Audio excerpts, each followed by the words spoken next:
Welcome to Ali Fitness Podcast, a weekly production all about bringing health into fitness.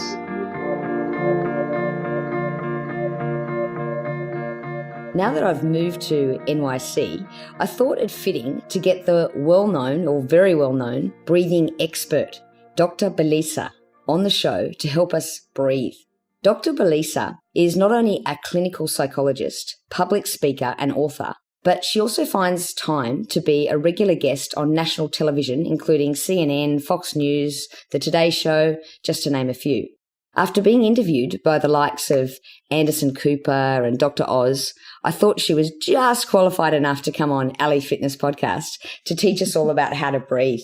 Thank you so much. Welcome. Thank you. Thank you for having me on Ali Fitness Podcast. I'm very excited to be here, and welcome to New York. Excellent. More than anything. Welcome to the Big Apple. Well, one of the reasons I came here was to talk to people like you and to help our listeners breathe. Funnily enough, it seems such a simple thing, and it seems almost a bit strange that we need to be taught how to breathe. Before we even go into breathing, I guess you didn't go to study clinical psychology to learn how to breathe, but how did that all come about? I didn't. I studied clinical psych in order to have a therapy practice and work within a therapeutic setting. So it was a little bit of a change, but I'm finding that having the degree really helps me because breathing not only is something that affects us physically, but it affects us mentally as well. It's both conscious and unconscious.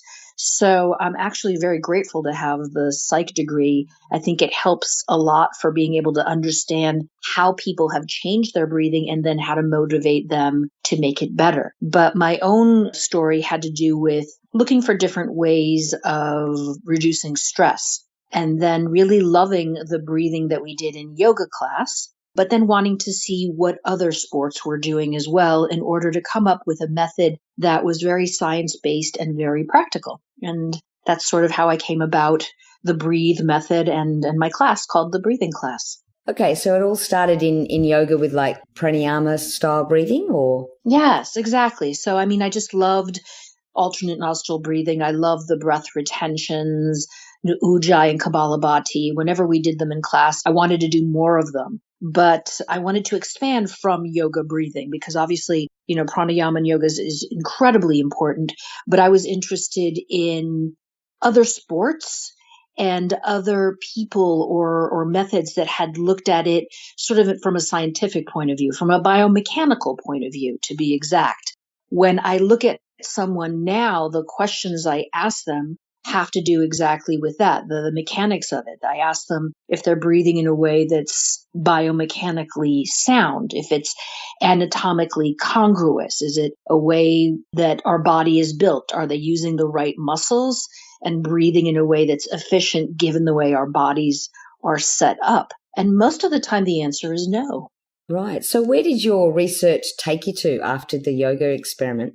It actually took me to martial arts. So I was looking both at martial arts in the sense of when you strike, the effort that you make and the exhale and the noise that goes along with it, but also martial arts that talk about breath in a very detailed way. So Sistema is one of the martial arts. It's a Russian martial art, and breathing in Sistema is talked about a lot. And then in every martial art, obviously being able to have good endurance, not be gasping for air, being able to have a good inner game and flow that's obviously based in the breath is very important. So martial arts was really the next step. Okay. And did you start to see how the breath actually helped with performance and long-term health? Oh, absolutely. And both of them in a very interesting way that was completely, didn't seem related in the beginning. So it helped with mental health because that seemingly elusive parasympathetic state is quite easy when you know how to breathe what I call horizontally with your diaphragm. And also if you're breathing in an efficient way for your performance, you're going to be able to move faster, move for a longer amount of time, lift more weight, recover better. So both very, very, very different things in that one is very emotional and the other is sort of very concrete and physical, but it affects both almost immediately. In a nutshell then, how do we breathe and how should we breathe? So the way we breathe is a stress breath and it's completely anatomically incongruous. It makes absolutely no sense with the way our body's designed. If you look at someone breathe, say you ask someone to take a deep breath, or you see someone on television taking a deep breath, usually there's a lot of shoulder movement. So there's a puffing up of the front of the chest. Shoulders usually move as well up towards the ears, even just a little bit, but they do move. And that is what we think of as a good deep breath. And unfortunately, that's a breath that puts us in a sympathetic state. It raises heart rate, blood pressure, cortisol, it lowers the immune system, and it actually uses what are usually auxiliary muscles, neck and shoulder muscles, as primary breathing muscles, and underutilizes really the most powerful muscle we have in our body, I think, which is the diaphragm. So the way we should be breathing is much more like a toddler, not a baby, but a toddler. And usually children up till the age of 5 really breathe perfectly, or like any animal on the planet. And today I actually put up a post where there is an image of an alligator breathing. And I talk exactly about that, is that we as human beings take a perfect breath, which is one that's horizontal, where we inhale and expand and exhale and contract, and we make it something that makes absolutely no sense and ripples throughout our body and hurts us really in the long run. Well, anyway, this alligator that I put up on Instagram breathes exactly like we should and like all the other animals that breathe well do, which is inhaling, expanding in the middle, and then exhaling and contracting or narrowing in the middle. And that's exactly the way we should be breathing, but I rarely see people that breathe that way, although they should. It's funny because when I started looking into breathing, I came across your work and I remember you explaining it like that. And I started working with my daughter and watching how she breathed. And whenever she gets a bit sort of upset or a bit angry, I say, okay, let's just take 2 deep breaths. And it's amazing to start with what that actually does, but also to watch how she actually breathes compared to if I got an adult to do the same thing. It's like you said, that alligator sort of breathing right from the diaphragm. Mm-hmm, mm-hmm. And that's, it goes away. It's something that you'll see a child, again, under, 5-ish, they breathe unabashedly, let their bellies go, take an inhale, and then exhale and narrow. Their shoulders don't move at all. They don't move their little shoulders ever. But once you start talking to an adolescent, say, a deep breath really is this incredible shoulder movement and posturing and stiffness in the torso, which if you do that for long enough, a decade or 2 as an adult, it ends up really exacerbating or causing a lot of medical and health problems. So without people that have actually trained in breathing, what percentage of people, say over 5, would you estimate would have a breathing problem? I used to say 9 out of 10. I think things are actually worse than that. I think it's 9.5 people out of 10 right now. I usually break down breathing into something that's not quite common, but it's much more practical and functional than other breathing assessments, is I look at what's called the breathing IQ, the BIC. And it looks at location of movement and range of movement. So it looks at the style of breathing a person has. And if you breathe vertically, the location of your breath is up by your shoulders, and the range of movement is vertical. It's not actually expanding at all. And that's actually someone who would get a bad grade on their breathing, and it's affecting their health. The breathing grade that gets A's and B's is one where the location of the breath is midway between your chest and your belly button. So that's actually where the best part of your lungs are, and that's where your diaphragm is. So the more the range of expansion and contraction, so the bigger the inhale and smaller the exhale, the better the breath. But very, very few people breathe in this horizontal way without having taken some kind of class or done some kind of research to try to get their body to remember the way they used to breathe when they were little.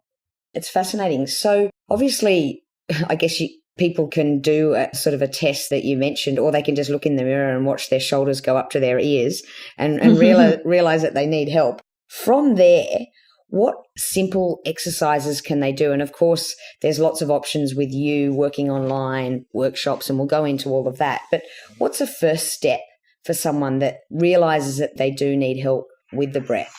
The easiest position, and honestly, I have to tell you that taking a workshop with me is not necessarily the answer. I mean, if you'd like to take one with me, that's great. But my mission is more about getting people to breathe better and empowering them with tools and with information. So I have no problem telling you the meat of what's in the book or in the workshops, because that's my mission, is to help people. So I'm not holding back on any secrets. And the book does have everything, and it's a book I really enjoyed writing and is very, very complete. It doesn't end with, and come take a workshop with me. But I also encourage people to take the book out of their local libraries as well. Come to the workshop if you'd like, but really I give out all the information in podcasts, in interviews. And like I said, the library is a wonderful place to be able to get the book and then bring it back again for someone else. Awesome. And in the book, it suggests a 14-day protocol. Is that sort of a number that you think, if you dedicate time, 14 days, is that enough? Yes. If you're determined, I've seen people do it in a much shorter time. If you're sort of wishy-washy about it, of course not. You're going to need way more time. But if you are saying, this is something that resonates with me, it's something I want to do, it's something I know is going to make me feel better, 14 days is enough. What's interesting is that it really is sort of self-reinforcing, because most people will start doing the breathing and then think, wow, I feel better. And they sort of don't know if it's the breathing or not, or if it's passing, or if it's magic or whatever's going on, but they actually will feel better very soon. And if they own that and really engage and commit to the process, they can really start feeling better from all kinds of things, from digestive problems, back pain, to sleep disorders. So I've seen it happen. It's not something I actually, started breathing to be able to heal, but my patients would come back to me and say, not only is my anxiety gone, but my acid reflux is gone. Not only is my nervousness and my depression alleviated, but I can sleep better at night and my back doesn't hurt. So it was kind of surprising for me as well. But back to your question, probably the easiest and the most basic movement that you can do is be on your back. So just come down onto your back on a yoga mat or a blanket, or even on the floor, and put something on your belly. So when you put something on your belly, it's not that you need the weight, but it's because of two things. Number one is it brings awareness to that part of your body, which usually for most of us is pretty numb, because we've been bracing or guarding or sucking it in. So we don't have a lot of awareness around our belly, and we don't have a lot of, good experiences around our belly. So putting something on your belly, and then in a very, very mechanical way, I want you to push that, let's say it's a book, push that book away on the inhale so that you pop your belly. And then on the exhale, let it drop. Now, again, you have to remember that I come from a place of biomechanics. So doing this doesn't have anything to do with chi or second chakra or universe, all things I love. This is really about trying to get your diaphragm engaged. So when you inhale and you relax your belly and you raise the books, you're just nudging your diaphragm that's probably a little bit locked up to wake up and start working. And you're not using your shoulders. It's very hard to breathe with your shoulders when you're lying down. So this is actually getting your body used to the whole concept that on the inhale, your middle should widen, your belly can rise, and on the exhale, your body should narrow, belly button closer to spine. Then from that movement, you have to take that concept of inhale, expand, exhale, narrow, and be able to do it when you're sitting and when you're standing, which is significantly harder. So I would say, please start lying down on the floor, some sort of weight on your belly. Inhale, let yourself expand. Exhale, let yourself narrow, and then try doing the same thing when you're sitting and when you're standing up. But be gentle with yourself, because it is a big change. And what sort of tempo would you use? You know what? Tempo to me is secondary. I know that I have so many people come in and they say, I have such a hard time breathing in this tempo. And usually they're breathing vertically with a very small part of their lungs. So of course they can't slow down their breathing. What happens is that once you start breathing in a way that's what I call horizontal, using your diaphragm, your body naturally slows the breath down, and then you can pick a tempo that you want. The one that resonates the most with heart rate variability is 5 count in and 5 count out. Okay. So 1 count being a second. And that's the one that when you combine it with your heart rate being around 60 gives you the best heart rate variability. But again, the pattern of breathing is really secondary to the location of where you're breathing from. I'm fascinated as to why we do breathe like we do. And you mentioned something just now about people wanting to suck their belly in. And do you think it's a product of society or it's something that we've evolved? Why do you think it is that we breathe like we do now? Well, unfortunately, it is a change in our breath from the past, but it's hardly evolving because it actually isn't good for us. So although it's changed, it's really the opposite of evolving. It's not adaptive. It's not helping us at all. So we're doing something that's really maladaptive, that's taking a toll on our physical and our mental health, but it's becoming so widespread that we really have to look at it very closely and hopefully start a conversation that looks at why are we taking the biomechanics of our breath that used to be perfect? We're set up to breathe, expanding and contracting where the densest part of our lungs are. And now the concept of bracing your middle or guarding or sucking it in is so prevalent that we're breathing in a way that's completely anatomically incongruent. So it's important to have this discussion. I hope to be able to be part of the people that are starting it, but we've taken a breath that's worked, for a long time, and we've changed it so much that it's actually not working for us, and it's hurting our health tremendously because breathing is the cornerstone to your health. So everything else that you do is really icing. It's really secondary. Because if your breathing is not good, everything else may chip away a little bit or band-aid things, but it's not going to fix the problem. Really, our society that sits so much and that is so stressed out, the sitting and the stress and the technology has made our bodies not be able to work for us anymore when it comes to the breath. Interesting. Okay. So we take that protocol that you mentioned, we lie down and then we slowly progress that into a sitting and then a standing. Where do we take it from there once we feel like we've mastered the standing breath? Well, what happens is that you used to breathe this way. So you're really not learning anything new. I'm just reminding you of a breath that you used to take. The second thing is that your diaphragm wants to breathe this way. I mean, your diaphragm is a muscle that has to do with posture, but primarily it really has to do with breathing. You're really letting a muscle do what it's meant to do when you breathe this way. And both those things are self-reinforcing. So what happens is at some point within the 14 days or a little bit longer is that the breathing goes back to how it should be naturally. And it feels right. And intellectually, you understand that breathing with your shoulders isn't right. And that really helps you make the change. So you go back to breathing how you should, and you breathe that way most of the time, if not all of the time. Just unconsciously? Yeah. Okay, great. And so do you think then a lot of our listeners are athletes or into sports in a big way? Do you think then that unconsciously when they do perform those sports that they would also breathe from their diaphragm? I would hope so. But when people ask me, how should I breathe in my sport? I break it down into a way that's much more specific. When you are doing your sport and you're at a moment when, say, you're boxing and you're actually close up with the person that you're boxing with, or you're sprinting, or you're doing something that's very intense and almost unconscious, where the mechanics are something that you've practiced and you've done so that they become automatically. You certainly shouldn't be thinking about your breath in that moment. You should just be on automatic, going as hard and as fast as you can.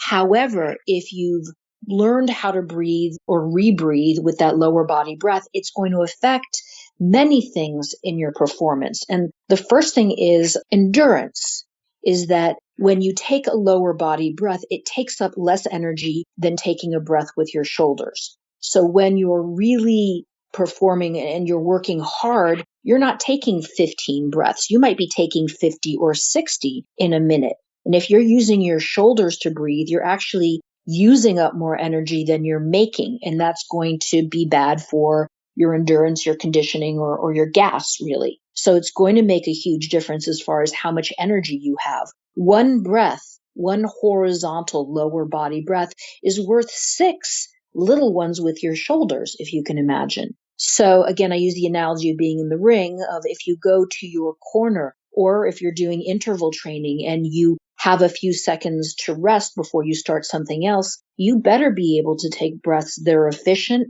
that are really big, that don't take up a lot of oxygen, that clear your body of lactic acid and of lymph, and that really, really help you to recover before, the next thing you do. And then for recovery, we're talking more about recovery than we ever have before, about regen and recovery, but people don't really know what to do on the days that they recover. They just don't train. It's not that they actually rest. But if you learn how to breathe and you have a breathing practice on the days that you recover, you can actually do your breathing practice in order to oxygenate and heal your muscles and also lower your cortisol so that you can train again soon. And what would a breathing practice look like? Is there an app or a specific program that you'd recommend to follow? Besides the one that I have, I don't have an app yet, but learning to take the horizontal breath is the first thing. And then doing exercises and stretches using that horizontal breath. Now, that might sound easy at first glance, but for instance, when I do a workshop that I call Breathing for Warriors, it's actually a really difficult workshop where you start to sweat and you're using breathing muscles and you're working them out. Because if you're really going to work out breathing muscles, you should do it apart from your sport. During your sport, you're using them, but you're not training them. You really need to sit and do breathing exercises so that you sweat and you work out your breathing muscles and nothing else. So for instance, one of the exercises that we do, it's a version of Kapalabhati. You're doing a candle blow, you're exhaling, but when you exhale, you really narrow your body, you really squeeze your abs and your intercostals and your obliques. And it does become a workout and you are sore the next day. I can imagine that would be quite intense, the breath of fire. Excellent. So I know, Dr. Belisa, you've done a lot of sort of study around the scientific side of things. Have you got many studies or specific studies that you can refer to where athletes have performed better by doing these exercises? There is a lot of literature, and there will be more literature in the next, I'd say, year or two. I have about 3 studies that are being finished right now, but there are a lot of classic studies, a lot of studies on breathing muscle strength. The person who really has done a lot of work on breathing muscle strength is a woman named Alison McConnelly out of the UK. So she's done a lot on muscle strength. And then there is right now quite a bit of research on hypoxic training, which is interesting as well if you're going to be performing in a place that's high altitude. With endurance, I think we'd have to look sort of at the classic studies that looked at cycling and at swimming. Those really were, when you look at the history of breathing muscle science, we started with free diving and cycling and running. Those are a few sports. But now people really want to know, how is breathing muscle training going to help CrossFit? How is breathing muscle training going to help me as a power lifter or as an Olympic lifter? The questions are getting much more varied and much more specific to the sport. For instance, when I work with someone around breathing, it depends on their sport. So are they, say, a power lifter? Do they bench 700 pounds or would they like to? Or are they a golfer? When I'm working with someone who's in a precision sport, it's immensely important that they train their breathing muscles, but it's going to be very different than someone who's trying to lift hundreds of pounds, but just as effective and just as important. So when you say it's very different, is there what you would get them to do very different? Absolutely. So let's just take that example of the power lifter and the golfer. With the power lifter, you're going to want to take a very deep breath in, because when you brace, you want to be able to get a lot of intrathoracic pressure, not only to protect your spine, but to be able to be explosive. So if you're using your shoulders, you're not actually going to be taking a big deep breath. You have to relearn, what does a big deep breath feel like? And then you have to be able to brace correctly for that big deep breath all the way around your body and down around your pelvic floor.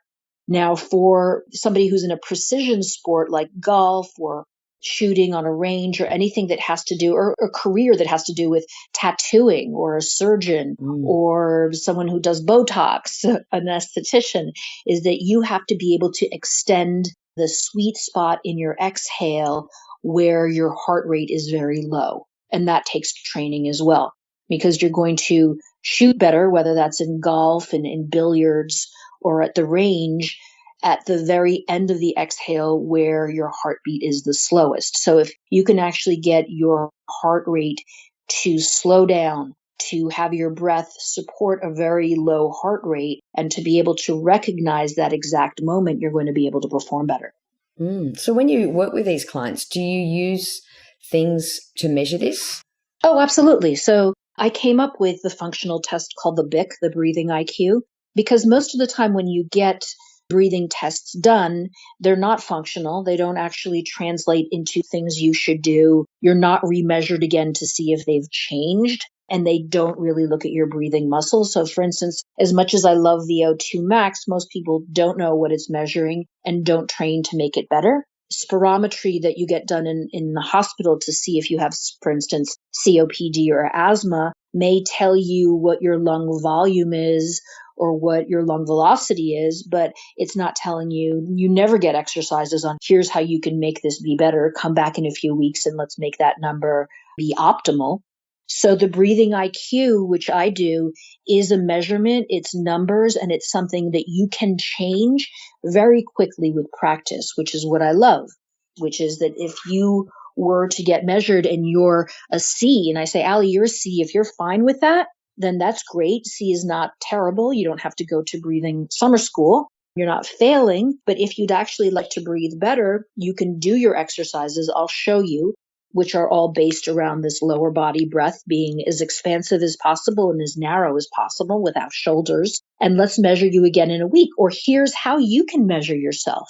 And what's interesting is that as your grade gets better, the stressors or the medical or emotional problems that you've come in with actually get better. So yes, there will be research showing that probably fall of next year, but it's what I've found and what most people, even anecdotally have been telling me happens to them. As their number gets better, as their grade, their breathing IQ gets better, their digestive problems get better, their back pain, their sleeplessness, and their anxiety. So can we get your breathing IQ test online?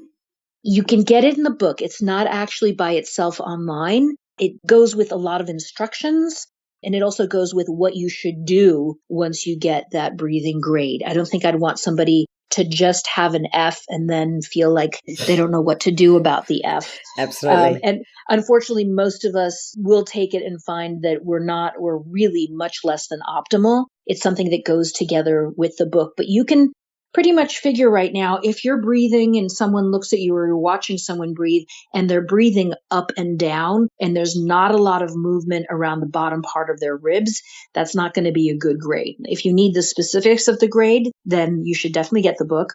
But however, if you want to get a sense of yourself, your middle should expand and contract. And that doesn't necessarily mean a belly breath, because most of the time we try to sort of not have a belly. So taking a belly breath can be hard. But the belly breath I really teach just so that you can get used to the concept of your middle moving. Later on, the advanced breath is really just your middle expanding. You don't necessarily have to have a belly. Your sides can expand, and even your back is supposed to be able to expand because you actually do have a lot of lung real estate back there as well. It sounds like there's obviously so many benefits ranging from sleep to, you mentioned several different things. What about from an athlete point of view, say the golfer or the weightlifter? I know you work with a lot of, I guess, semi-pros or pro athletes. What have you seen, I guess, from an anecdotal evidence point of view? Well, one thing that happens is that your breathing grows or gets better naturally up to the age of 29. So for most people I work with, most athletes, and also sort of tactical combat athletes, if I look at firefighters, for instance, I just got back from working with firefighters in Canada, is that you want your career to be as long as possible, whether you're a competitive runner or you're a firefighter. Now, if your breathing starts to decline at age 29, what are you doing about keeping your breathing muscles strong so that you're able to compete late into middle and late adulthood, if you can, because you want to, especially when you're working with, for instance, firefighters, is that firefighters get more wise and more intuitive with experience, but also their breathing declines. So keeping them around longer, being able to have wise seasoned firefighters working is very important. And the same thing with athletes is that when you know how to breathe well, you can keep your breathing at age 29, even if you're not 29 anymore. You can keep your breathing to be like a younger athlete, and it really can be an edge over your competitor, not to mention the being able to recover from one day to the next, being able to recover well so that you don't get injured. And if you do get injured, having exercises you can do to keep your endurance and conditioning up and not get depressed. And have you had athletes say, look, I actually got better results because of it? Like I won the... All the time. And it's almost immediate. I know that I'm thinking of a runner particularly. She took one class, and again, it doesn't have to be with me, but she, spent some time working on her breathing and took a minute off her 5K the next time she went out and ran. And it's with every single person that something changes, something gets better almost immediately when they move their breath down to where it should be. And then if they continue to practice and practice hard and commit, their endurance skyrockets. So for instance, I did a class at a gym called Krav Maga Worldwide. It's not only martial arts, but it's CrossFit. And everybody in the class was asked, give me a baseline on your endurance. Give me someplace where you start to feel like you're gasping for air, or someplace where you hit a wall, someplace where you're actually starting to, push a little bit harder because things get more difficult. Do your breathing exercises and you will see that change. And without a doubt, I can tell you almost every single person in the class saw their endurance get better very, very quickly. So it's really kind of amazing because you own it. It's yours. It's nothing that you have to buy. It's nothing that, may not have. It's just working out your breathing muscles and making sure they're really strong, because your endurance depends on your cardio, but it also depends on your breathing muscles. And I can tell you most folks are not working out their breathing muscles. So it's untapped potential that's really sort of mind-blowing. And it sounds like it can happen fairly quickly too, which is something that we all like, a quick fix. Absolutely. So, Dr. Belisa, I wanted to ask you, there's a lot of information out there today about breathing, and there's lots of different techniques that people are talking about, the Wim Hof being one of them. What's your sort of opinion, or how do you differ from, say, someone like Wim Hof? Well, Wim Hof teaches a sort of a trance breathing, and he likes ice baths.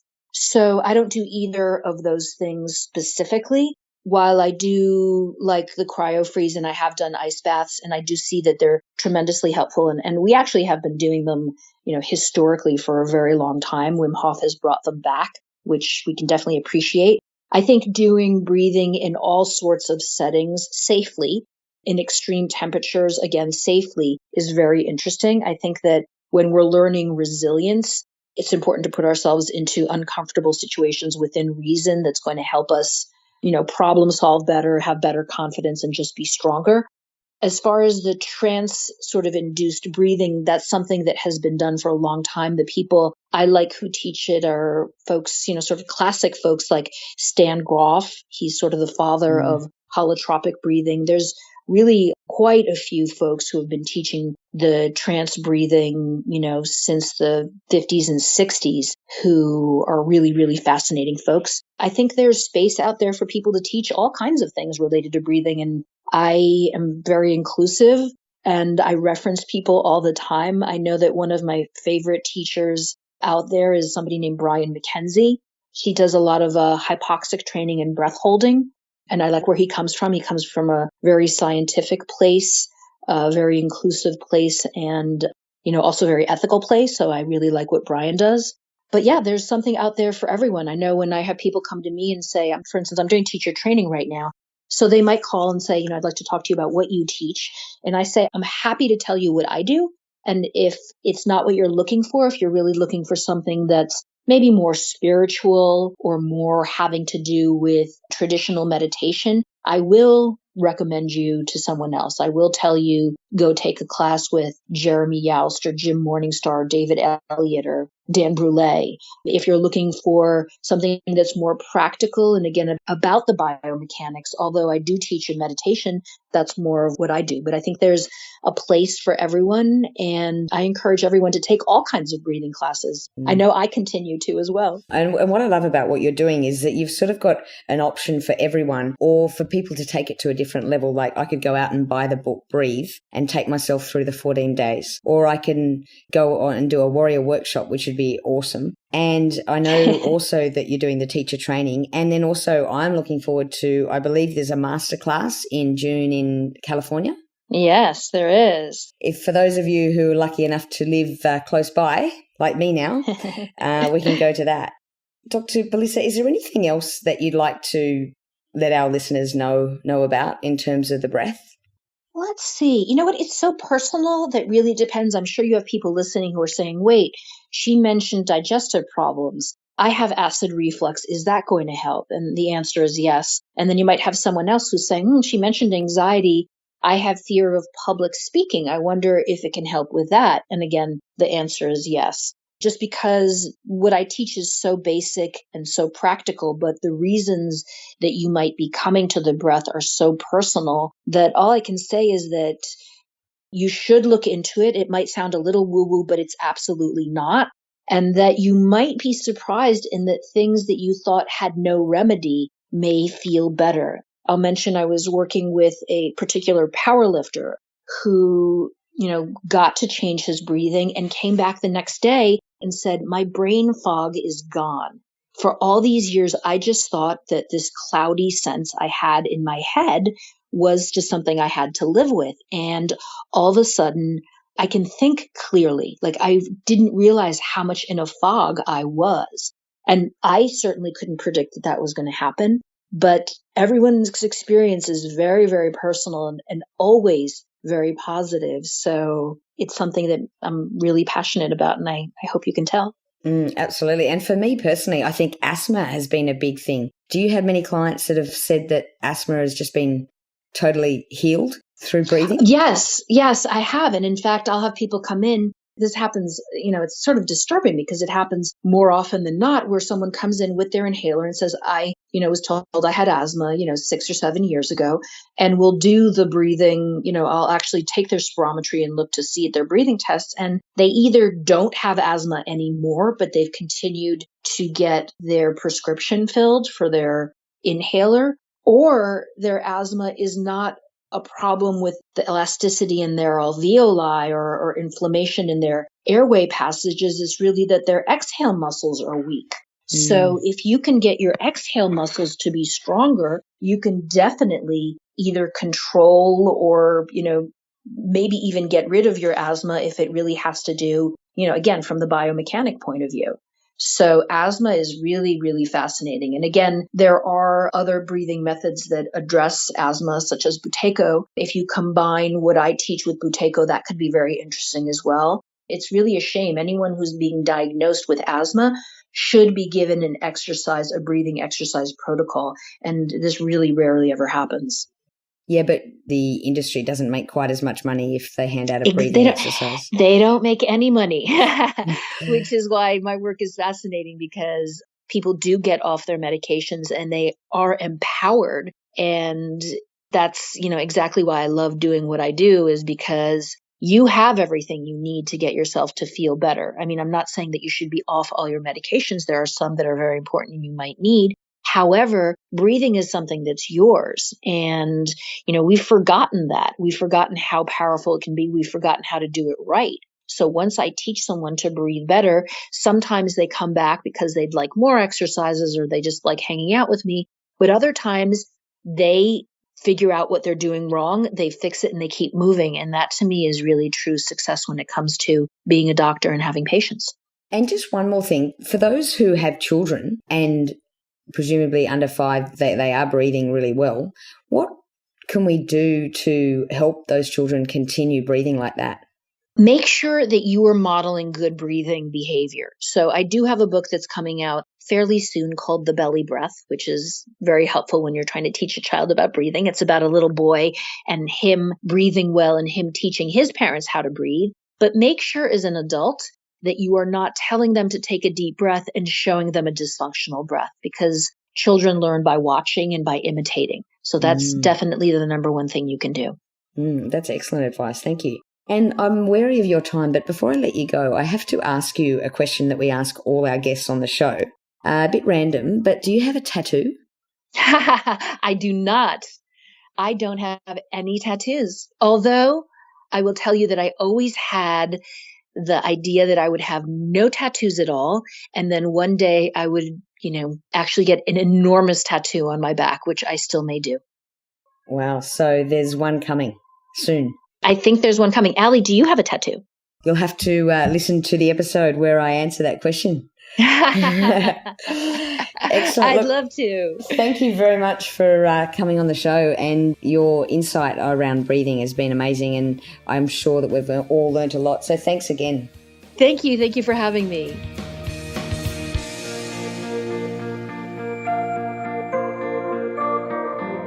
For all the resources and show notes from today's episode, please go to www.ali.fitness. If you liked today's episode, please show your appreciation by going to iTunes, give us a 5-star review and subscribe.